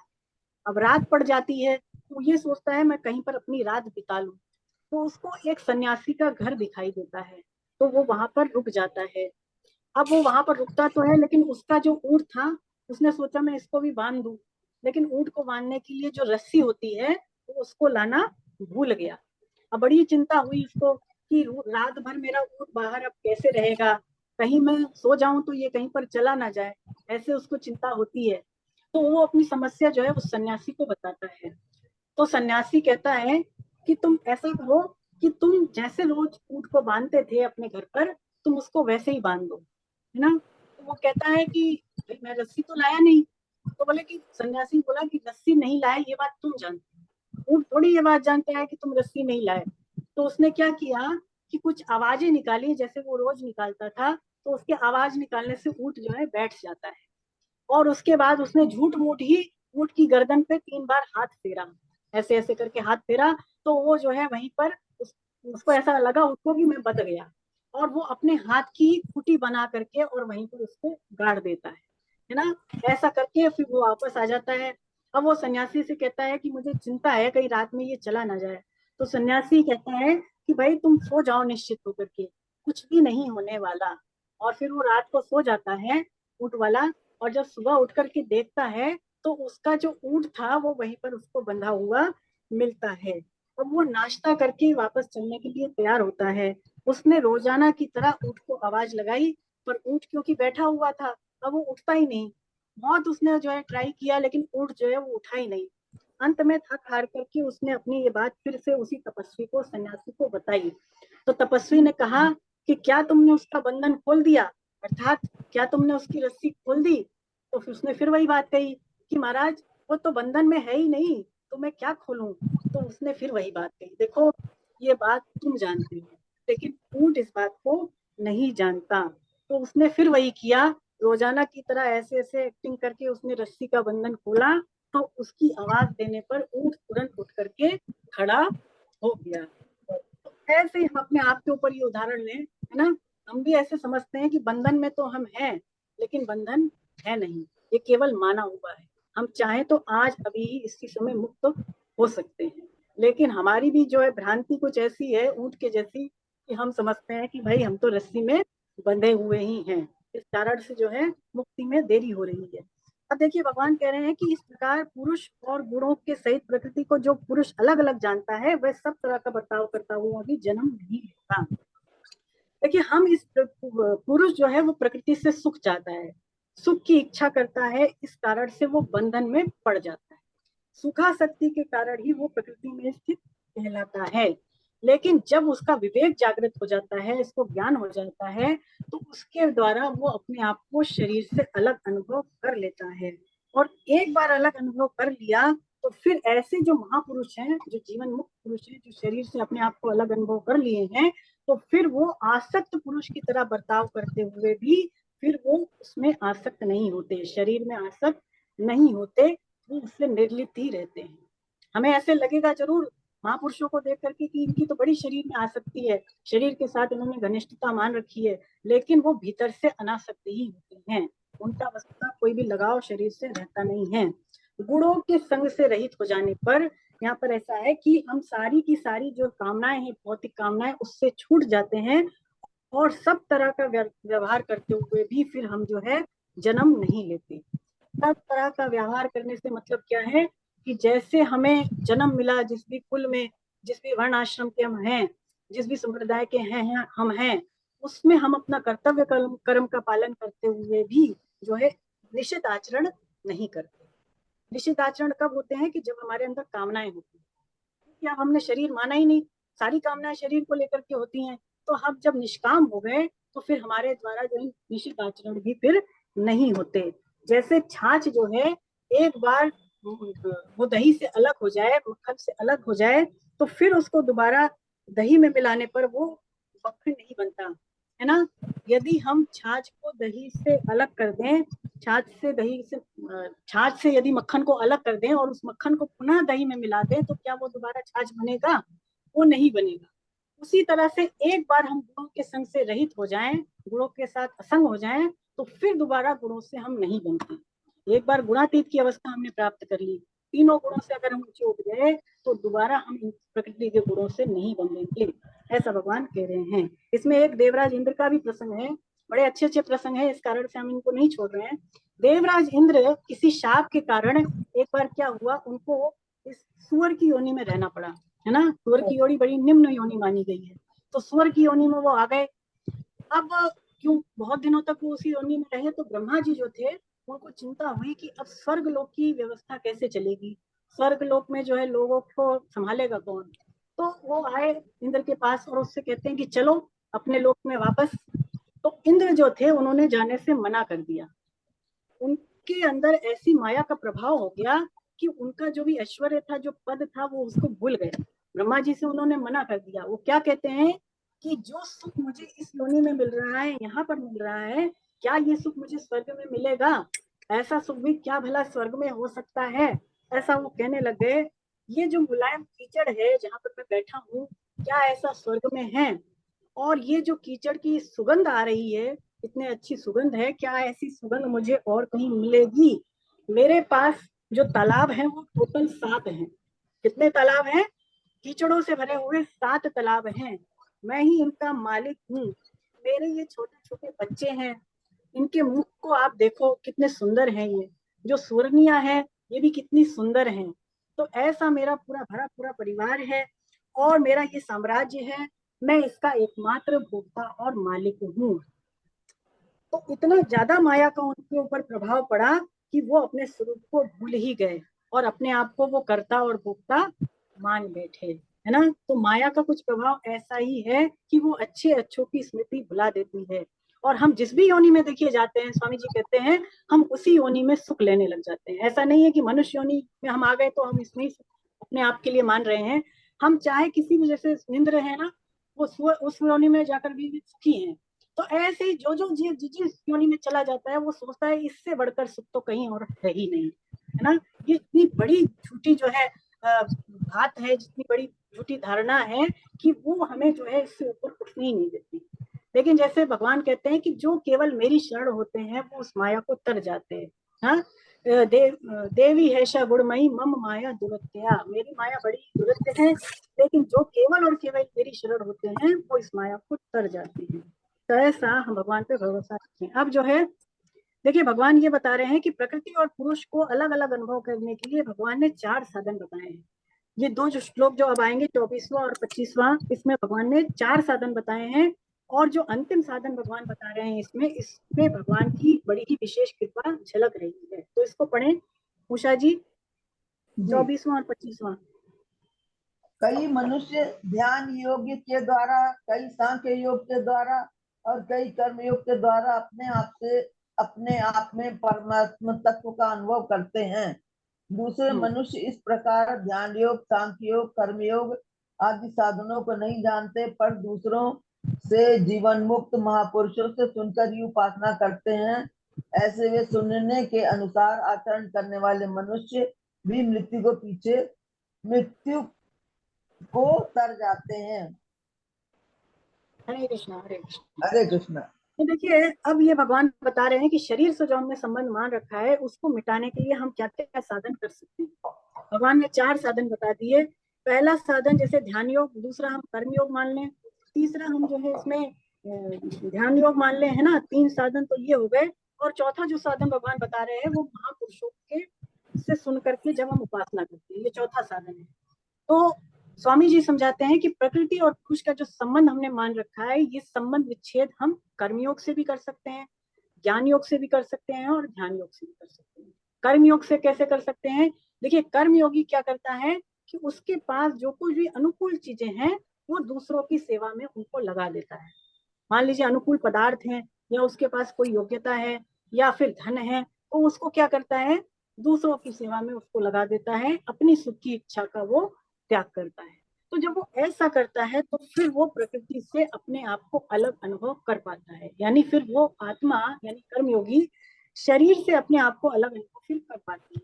और इसी तरह से जो ज्ञान योगी है, ज्ञान योगी क्या करता है, वो जो उसका विवेक है उसको महत्व देता है, विवेक के द्वारा अपने आप को शरीर से अलग मान लेता है और इस तरह से वो अपने आप को अलग अनुभव करके और प्रकृति से संबंध विच्छेद कर लेता है। यानी विवेक को महत्व देता है तो धीरे धीरे उसको जो स्वयं का अनुभव है यानी आत्मा का जो उसका अनुभव है स्वरूप का, उसको होने लग जाता है। और जब अपने आप से अपने आप का अनुभव करता है तो प्रकृति से अपने आप को अलग जान लेता है शरीर से। और जो ध्यान योगी है, ध्यान योगी कैसे अलग अनुभव करता है कि उसने जो लक्ष्य बनाया है, अपना जो भी लक्ष्य बनाया है उसमें बार बार मन को एकाग्र करता है, बार बार उसमें मन को लगाता है। तो जब बार बार अपने ध्येय में मन को लगाता है, अपने आप से अपने आप को जब वो देखता है तो फिर वो प्रकृति से संबंध विच्छेद कर लेता है ना, फिर वो पुरुष प्रकृति से संबंध विच्छेद कर पाता है। लेकिन देखिए कई ऐसे भी साधक होते हैं, भगवान जैसे कह रहे हैं कि वो ध्यान योग, कर्म योग और इसके अलावा सांख्य योग नहीं जानते। बहुत सारे व्यक्ति ऐसे हैं, साधक ऐसे हैं जो इन साधनों को नहीं जानते हैं।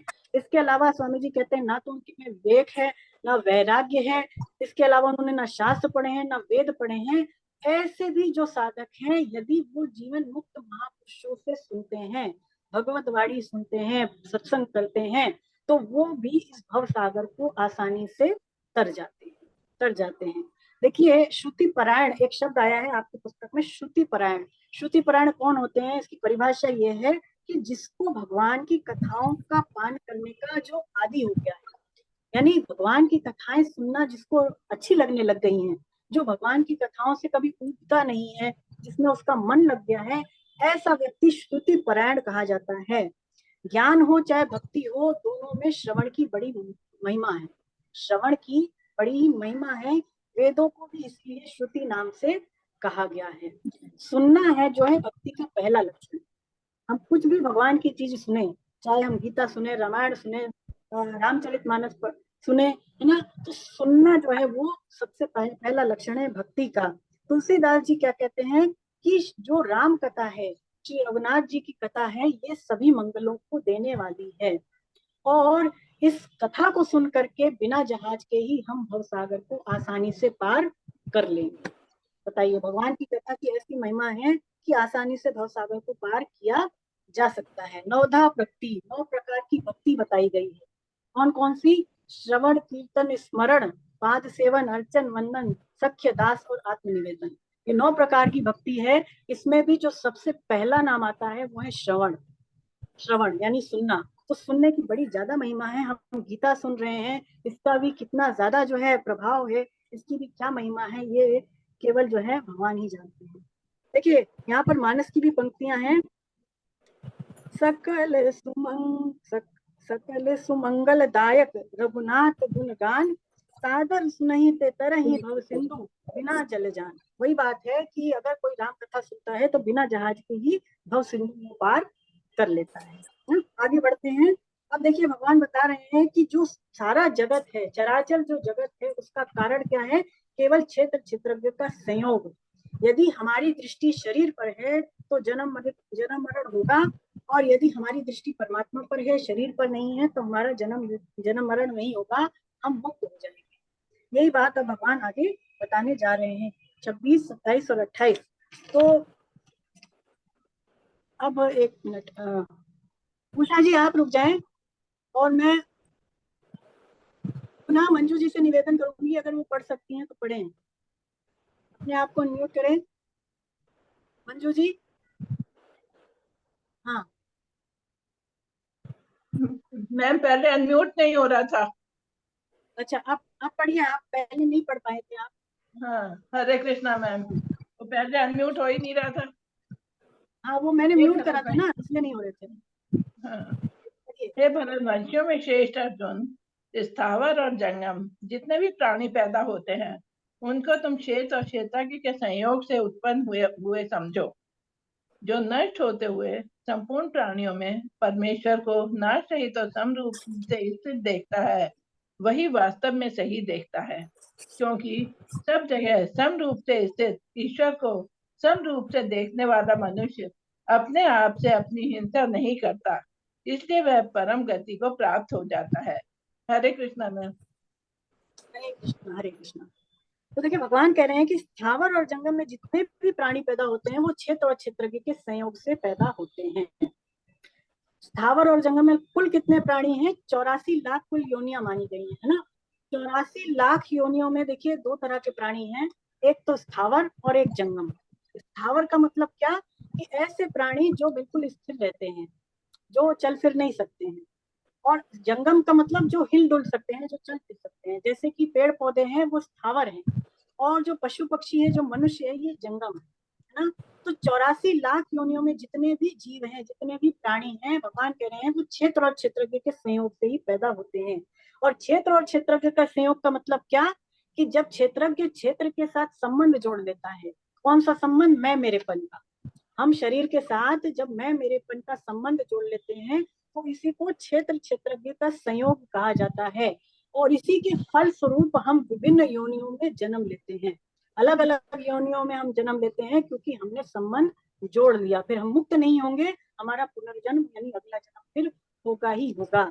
लेकिन जैसे भगवान कह रहे हैं कि जो शरीर के साथ मैं मेरेपन का जो संपूर्ण प्राणियों में नष्ट होते हुए केवल परमात्मा को नाश रहित मानता है, समरूप से स्थित देखता है, वह वास्तव में ठीक देखता है ना। यानी कि सारे शरीरों को प्रकाशित करने में जो एक परमात्मा है, यदि हमारी दृष्टि उस चेतन तत्व की है तरफ है, तो भगवान कह रहे हैं कि फिर ऐसा मनुष्य जो है वो ठीक देखता है। यानी शरीरों के ऊपर दृष्टि न रख करके यदि हमारी दृष्टि उसके अंदर जो परमात्मा तत्व है, जो चेतन तत्व है, उसके ऊपर है, तो ऐसा जो मनुष्य है वो यथार्थ देखता है, यानी वो ठीक देखता है।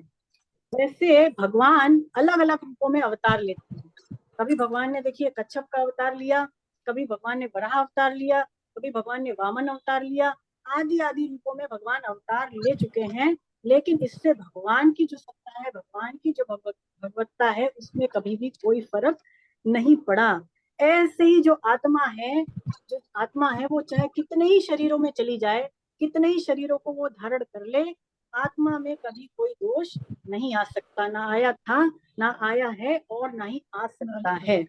इसमें आकाश का उदाहरण भगवान देते हैं। जैसे जो आकाश है, आकाश देखिए, आकाश में सारी चीजें हो रही हैं, है ना। आकाश के नीचे ही हम सभी हैं और आकाश में बहुत सारी चीजें हो भी रही हैं। कभी तो हम देखते हैं कि आकाश में बहुत सारे काले काले बादल छा जाते हैं, और कभी आकाश से नीचे पानी बरसने लगता है, यानी वर्षा होने लगती है। कभी आकाश में धूप छा जाती है, सूर्य का प्रकाश फैल जाता है, और कभी कभी ओले भी पड़ने लग जाते हैं। लेकिन आकाश इनसे निर्लिप्त ही रहता है, आकाश इससे लिप्त नहीं होता। आकाश में चाहे भले ही कितनी चीजें हो जाएं। ऐसे ही जो आत्मा है वो भले ही सारे शरीरों को प्रकाशित करे, लेकिन आत्मा इन सबसे निर्लिप्त है। ना तो आत्मा को पाप पुण्य लगता है, ना ही किसी फल का वो भोगी बनता है, और ना ही उसको काल की कोई सीमा है, काल से भी वो परे है। तो ऐसा वो आत्म तत्व है, ऐसा वो विलक्षण तत्व है। और जो ऐसा केवल आत्मा के ऊपर ही दृष्टि रखता है, अथवा जो केवल अपने अंदर चेतन तत्व पर ही दृष्टि रखता है, वही ठीक देखता है। और इसको जानने का क्या फल होता है वो भगवान यहाँ पर बता रहे हैं। क्या बता रहे हैं कि ऐसे जानने वाला जो व्यक्ति है वो अपने आप से अपनी हिंसा नहीं करता, वो परम गति को प्राप्त हो जाता है। यानी जो एक केवल चेतन तत्व पर दृष्टि रखता है, जो आत्म तत्व पर दृष्टि रखता है, वो फिर मुक्त हो जाता है, अपने आप से अपनी हिंसा नहीं करता। देखिए, शरीर के साथ अगर हम संबंध जोड़ करके, शरीर के साथ संबंध जोड़ करके यदि हम अपने आप को शरीर मान लिए, और शरीर के जन्मने मरने को अगर हम अपना जन्मना मरना मान रहे हैं, या शरीर में जो कुछ भी विकार हो रहे हैं, यदि उन विकारों को हम अपने में मान रहे हैं, तो ये अपने आप से अपनी हत्या करना हुआ। अपने आप से अपनी हत्या करने का मतलब क्या, कि अपने आप को फिर भव बंधन में ले जाना, जन्म मृत्यु जो चक्र है वो उसको जारी रखना, भव चक्र में ले जाना अपने आप को। तो यही अपने आप से अपनी हत्या करना कहलाता है। लेकिन चाहे जो भी हो, आत्मा देखिए, जैसे पहले चर्चा हुई, आत्मा जो है ना तो उसमें क्रिया है, वो जो है अक्रिय है, और ना ही कोई इसमें विकार है। आत्मा में ना तो क्रिया है, ना ही आत्मा विकारों वाली। जबकि इसके विपरीत जो प्रकृति है, उसमें क्रियाएं भी हो रही हैं और उसमें विकार भी हो रहे हैं। ऐसा जो जान लेता है कि जो है आत्मा से जो शरीर है वो सदैव अलग ही है, आत्मा निर्लिप्त ही है, ऐसा मनुष्य अपने आप से अपनी हिंसा नहीं करता।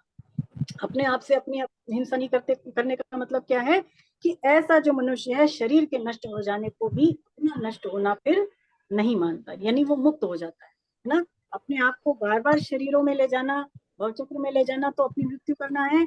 लेकिन अपने आप को शरीर नहीं मान करके अपने आप को उससे अलग मानना, अथवा शरीर के नाश हो जाने को अपना नाश नहीं मानना, अपने आप को जो है अपने आप की हत्या करना नहीं है, अपने आप को जो है इससे रहित मानना चाहिए। फिर यहाँ पर ऐसे उदाहरण दिया है कि जैसे दर्पण में मुख नहीं होने पर भी मुख दिखाई देता है। दर्पण के आगे जब तक हम हैं तब तक तो उसमें चेहरा दिखेगा, लेकिन अगर हट जाए तो उसमें चेहरा नहीं दिखेगा।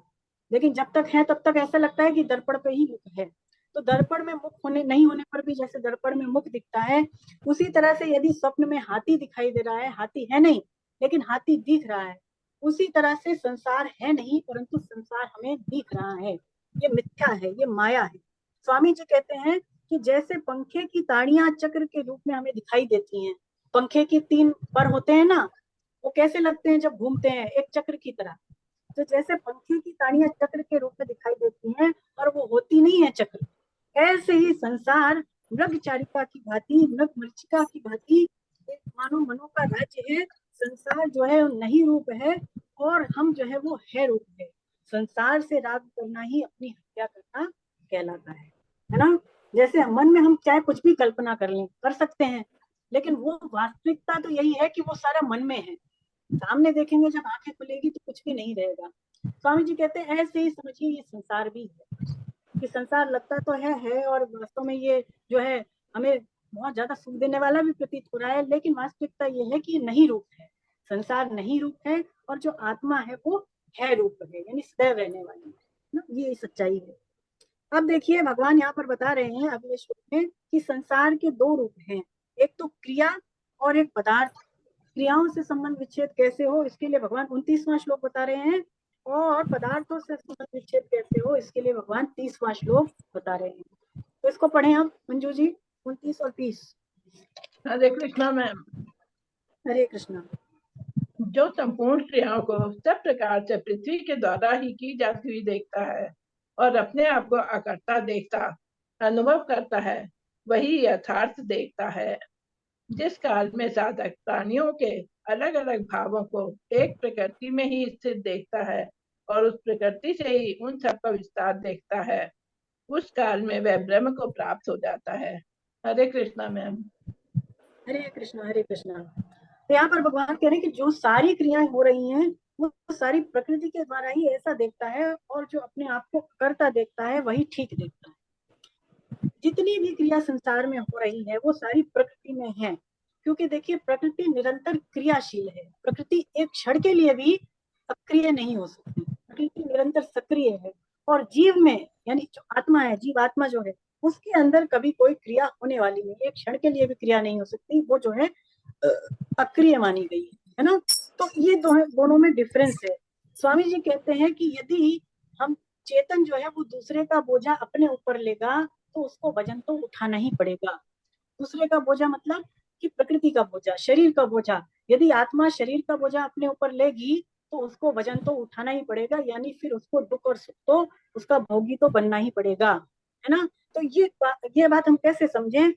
ये ऐसे समझे कि मतलब एक ही परमात्मा की जो चेतनता है वो हम सबके अंदर भास रही है, और हमें केवल उसी तत्व पर दृष्टि रखनी चाहिए।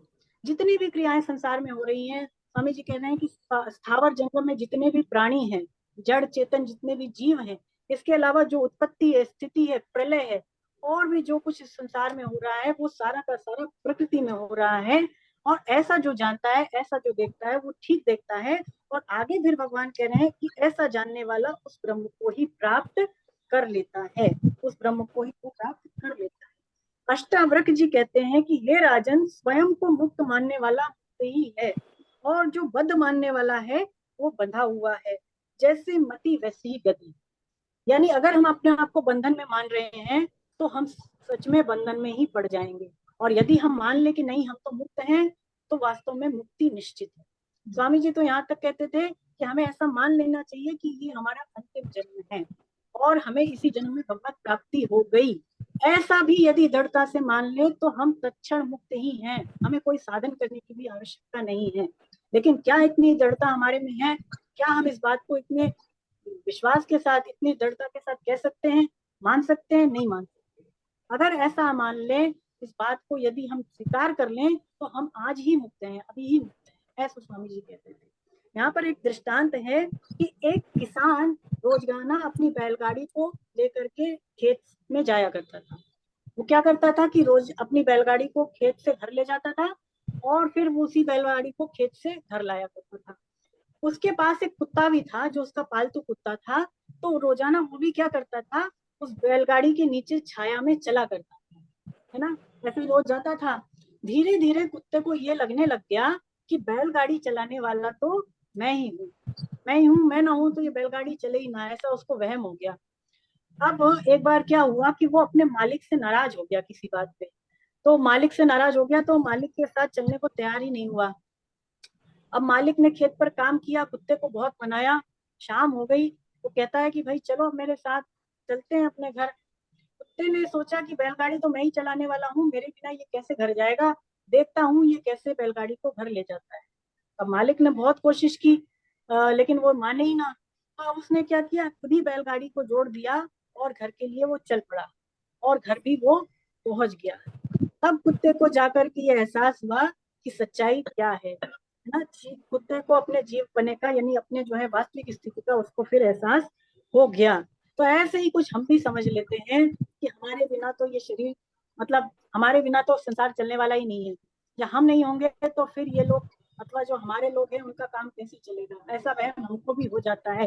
लेकिन देखिए संसार की गाड़ी तो निरंतर चलती ही रहती है, हम रहें चाहे हम ना रहें, संसार तो रुकने वाला है नहीं।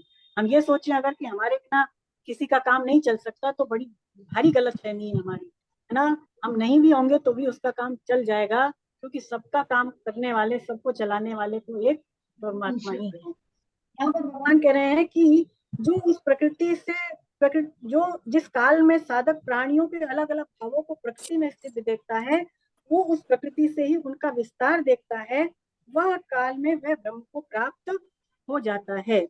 इसका भी यही अर्थ निकल के आ रहा है कि सारी चीजों के पीछे जो एक केवल परमात्मा को ही देखने वाला है। यानी जितने भी इस संसार में शरीर है, जैसे हमने पहले चर्चा की, 3 प्रकार के हमारे शरीर हैं, कारण, स्थूल और सूक्ष्म शरीर। तो इन सारे ही शरीरों के पीछे अथवा जो कुछ भी संसार में स्थितियां हो रही हैं, चाहे वो उत्पत्ति हो रही है, पहले हो रही है, आदि आदि जो भी चीजें हो रही हैं, उन सारी ही चीजों को यदि कोई प्रकृति में देख रहा है, सारे ही के सारे भावों को यदि प्रकृति में देख रहा है और स्वयं का उसमें अगर अभाव देख रहा है, तो ऐसा मनुष्य ही विद्वान है और ऐसा ही जो साधक है वो ठीक देखने वाला है। स्वप्न में हम मनोराज्य, हमारा जो सपना है, जो हम स्वप्न देखते हैं, वो हमारे मन की ही एक तरह से कल्पना है। स्वप्न में हम देखते हैं कि हम तरह तरह के रूपों में बन गए, सपनों में हमें ये मिल गया, हमें वो मिल गया। तो सारा जो सपना हम देखते हैं वो केवल हमारे मन की बात है, मन का ही विस्तार है, लेकिन आँख खुलने पर कुछ भी रहता नहीं है। इसी तरह से जो है सारी की सारी चीजें प्रकृति में हो रही हैं, हमें ऐसा लगता है कि हमारे द्वारा है, पर ऐसी सच्चाई है नहीं। ज्ञान की दृष्टि से तो यहाँ पर ऐसा समझाया है कि सारे के सारे भाव प्रकृति से होते हैं, पर भक्ति की दृष्टि से देखिए सारे के सारे भाव कृष्ण से होते हैं। क्योंकि भक्त क्या मानता है कि परमात्मा ही सब जगह परिपूर्ण है, सारी क्रियाओं को करने वाले परमात्मा है, मैं स्वयं भी परमात्मा का ही हूँ, मेरे पास जो चीजें हैं परमात्मा की ही हैं। तो भक्त की ऐसी सोच होती है, तो भक्त की दृष्टि में तो सारे के सारे भाव भगवान से ही होते हैं। और जो ज्ञान योगी है, जो ज्ञानी है, की दृष्टि में सारे के सारे भाव जो है वो प्रकृति से होते हैं, है ना। तो जो सारी चीजों के पीछे एक परमात्मा को देखता है, यानी अलग अलग नाम वाले लोगों के पीछे अलग अलग जो प्राणी है उनकी आकृति को लेकर के, नाम को लेकर के, रूप को लेकर के, उनके पीछे केवल एक चेतन तत्व परमात्मा ही है, ऐसा जो केवल परमात्मा पर ही दृष्टि रखा हुआ है, वो ठीक देखता है और वो ब्रह्म को ही प्राप्त कर लेता है, ऐसा भगवान कह रहे हैं। यानी जब हमारा जीव पना चला गया तो हम ब्रह्म ही हो जाएंगे और ब्रह्म को ही हम प्राप्त कर लेंगे ना। जब तक अपने आप को शरीर मान रहे हैं तब तक तो ब्रह्म स्वरूप नहीं है, लेकिन जिस दिन ये मिथ्या मिट गई तो हम ब्रह्म ही कहलाएंगे और ब्रह्म को ही प्राप्त हम कर पाएंगे।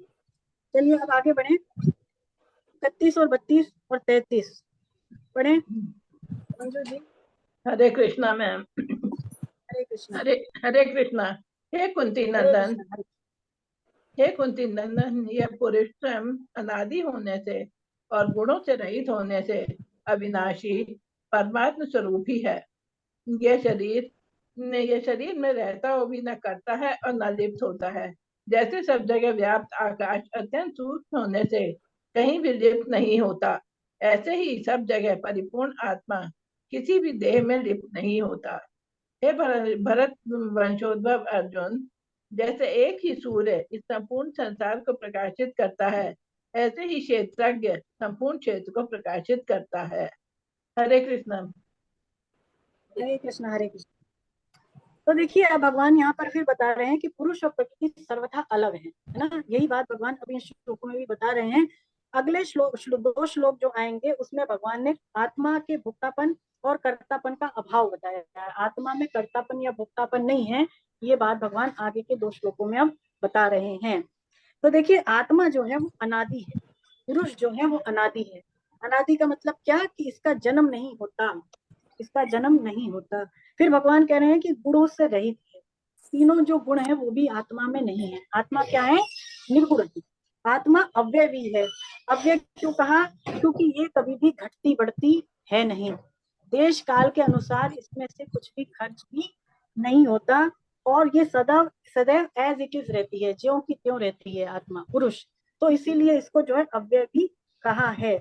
प्रकृति की सभी क्रियाओं को प्रकाशित करने वाला होने पर भी, प्रकृति का आधार होने पर भी आत्मा जो है वो इन सब चीजों से निर्लिप्त है ना। यानी शरीर को प्रकाशित करने पर भी, शरीर को चेतनता देने पर भी आत्मा शरीर में लिप्त है नहीं, ऐसा हमें समझना चाहिए। जैसे मैंने पहले दृष्टांत दिया था कि हम मकान में रहते हैं, रहते हुए भी हम मकान में नहीं रहते। हम मकान में रहते हैं लेकिन एक तरह से देखा जाए तो हम मकान में नहीं भी रहते। उसी तरह से ये जो शरीर है वो शरीर में हम होते हुए भी हम वस्तुतः शरीर में है नहीं, शरीर से हम अलग ही हैं। हमारा क्योंकि संबंध किससे है? परमात्मा के साथ है। शरीर के साथ हमारा संबंध नहीं, हमारा संबंध केवल और केवल परमात्मा के साथ है। आत्मा ही सबको प्रकाशित करती है, लेकिन फिर भी आत्मा शरीर में लिप्त नहीं है। आकाश का उदाहरण देते हैं भगवान कि जैसे आकाश है तो आकाश की उपस्थिति में ही सारी की सारी क्रियाएं हो रही हैं। हम ये देखते हैं कि आकाश के नीचे ही कहीं पर आग लग रही है, कहीं पर बर्फ जम रही है, कहीं पर हवा चल रही है, लेकिन आकाश इसमें लिप्त नहीं होता।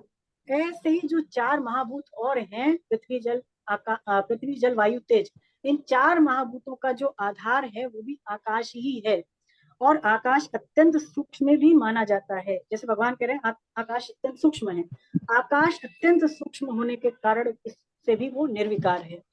चारों महाभूतों का कारण होने पर भी, अत्यंत सूक्ष्म होने पर भी जो आकाश है वो निर्विकार ही कहा जाता है। ऐसे ही जो आत्मा है वो सारे शरीरों में व्याप्त होने पर भी, संसार में व्याप्त होने पर भी वो निर्लिप्त और निर्विकार ही कही जाती है ना। लगता तो ऐसे ही है कि आत्मा शरीर में लिप्त है, आत्मा का शरीर से संबंध है, लेकिन सच्चाई है यही कि आत्मा कभी भी किसी शरीर से लिप्त होती नहीं है, वो सदैव निर्लिप्त और निर्विकार ही रहती है। यहाँ पर एक दृष्टांत है।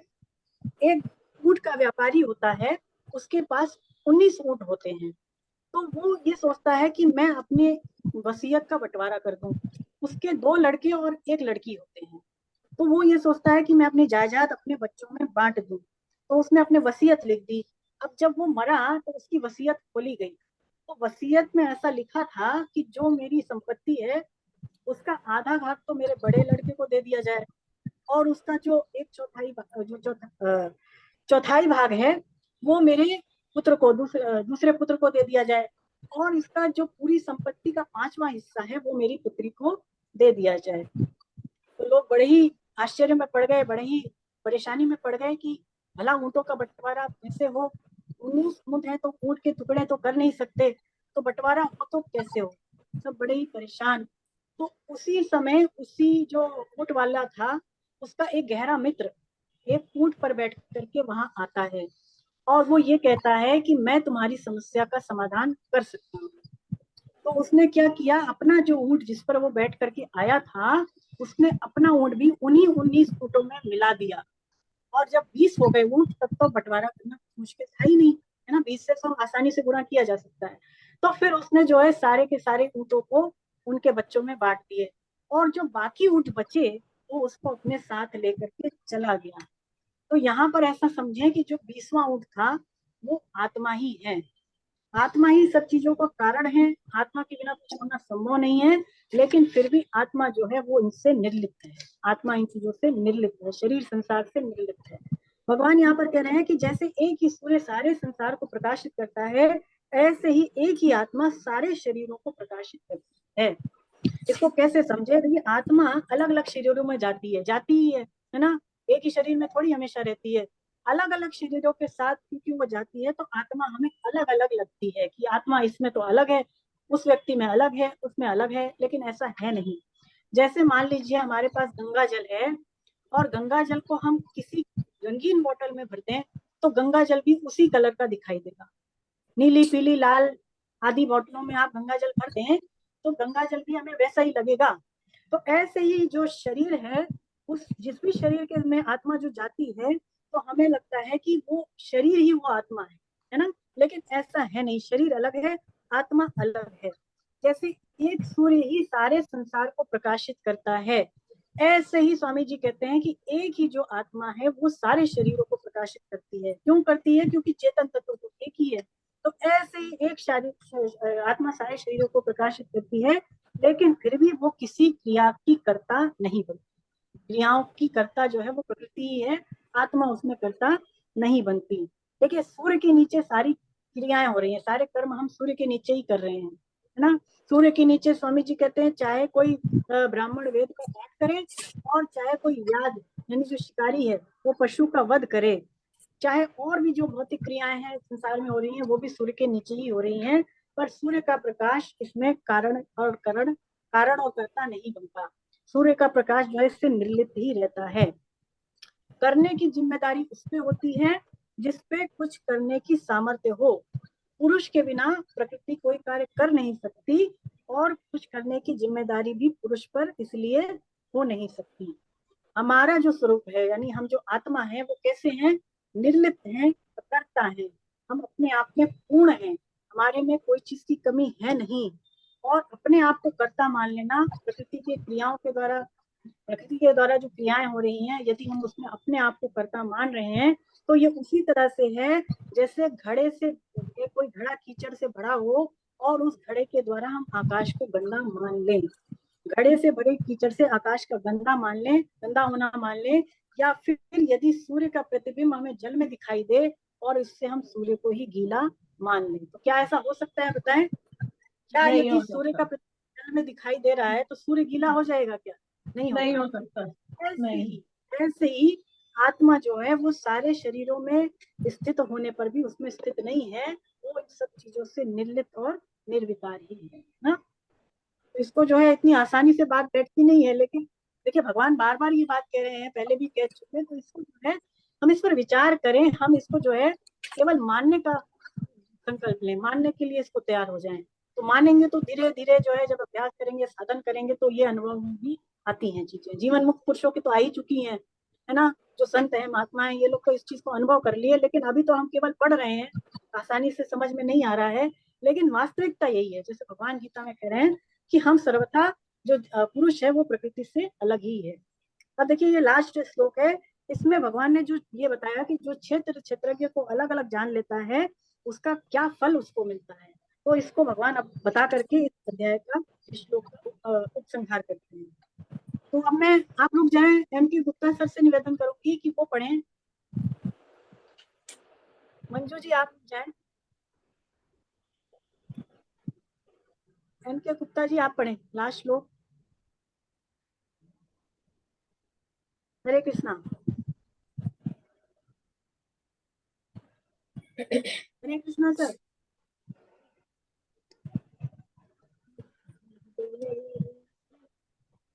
सर ये 34वां श्लोक पढ़ें, आवाज आ रही है आपको? नेटवर्क में फिर इश्यू है दिखता है।